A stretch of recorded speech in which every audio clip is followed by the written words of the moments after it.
Native Son is a historical fiction novel set during the 1930s. It goes to the life of an African American by the name of Bigger Thomas. Him and his family of four live in a one-bedroom, rat-infested apartment on the poorest side of Chicago. He gets a job working for a white family by the name Mr. Dalton, Mrs. Dalton, who is blind, and Mary Dalton.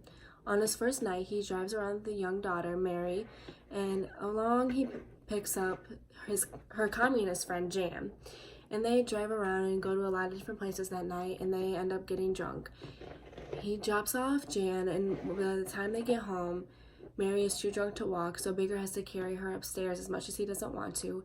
He carries her into her room, and then at that point, her mom, Mrs. Dalton, comes out, and so scared that she is going to find him in there, think that he's taking advantage of her just because of his skin color and his everything else. He tries to cover her face and keep her quiet so that the mother doesn't think she's there. The mother ends up leaving, and Bigger releases the pillow from her face, not realizing his strength. When he takes it off, he realizes he kills her. So to get rid of her body, he throws her in a furnace and leaves, and the next day comes back like nothing happens. The family immediately realizes she is gone, and detectives come, and a whole bunch of different things happen throughout the day that lead to the finding of her bones. Immediately, Bigger leaves and flees to his girlfriend's house, who he told about this the day before. And they flee and stay in different places, but in fear that she's going to tell, Bigger kills his girlfriend out of being scared of what was going to happen to himself. And he continues to run until he finally gets caught by the police. And then at this point, it's just a downward spiral until the end of his fate, which is put into the hands of the jury. In the novel, there are many more details to this novel that make it more interesting, but it's hard to summarize a 430-page novel into 2 minutes. But the book was one of the most interesting ones I've read, especially for school. There was never a time I was bored reading it. The intro wasn't long and hard and slow.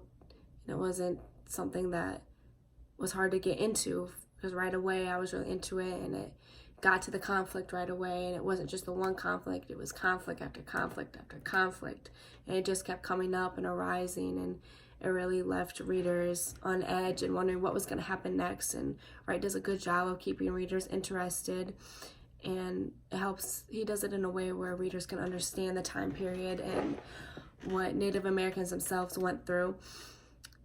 And he uses diction and connotative words to kind of paint this picture of everything Bigger's going through, especially during his trial scene. Like, you can almost feel like you're there, and especially with the dialogue he uses and the way white people talk to him and how he talks to white people compared to how he talks to people of his own color.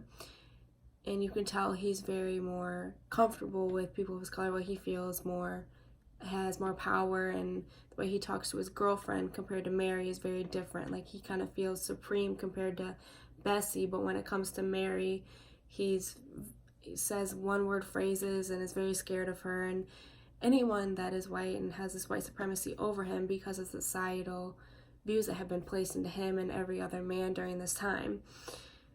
And Wright does a very good job of showing this to readers, and where readers can see the difference between how the two different races are treated and the different opportunities they get. But he also tells his conflicts in a way where the readers are questioning Bigger himself, where you want to feel bad for him, but at the same time you can't, because you feel bad in a way where he killed Mary out of fear, and you see that fear built up in him. But then he went, and that was an accident, but then he went and intentionally killed his girlfriend who loved and cared for him. So it's kind of left the book questioning and in shock of what's going to happen, and it just leaves, there's not a time where readers aren't wondering what's going to happen and wanting more.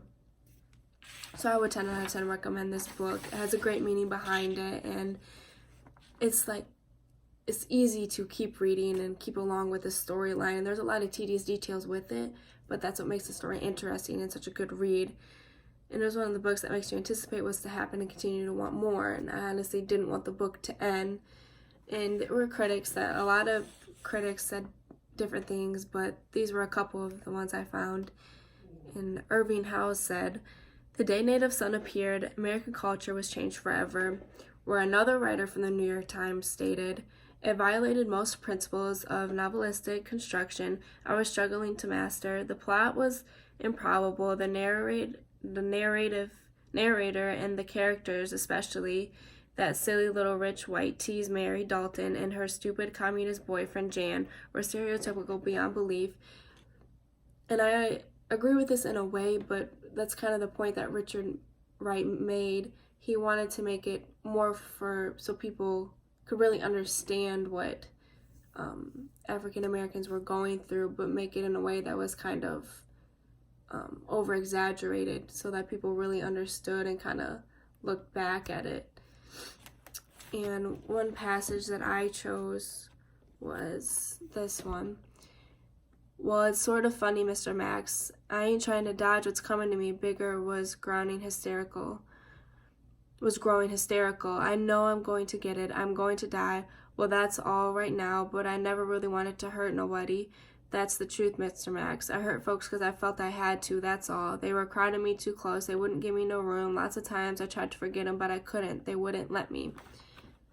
And that was one of the main passages that just made me think and look at how another person was feeling during that time and how they all kind of came over him and made him feel a certain way, and how white people really had this fear and power over colored people, and how they really separated themselves just because of skin color, and where it drew into the minds of colored people that they were lesser than, even if they weren't.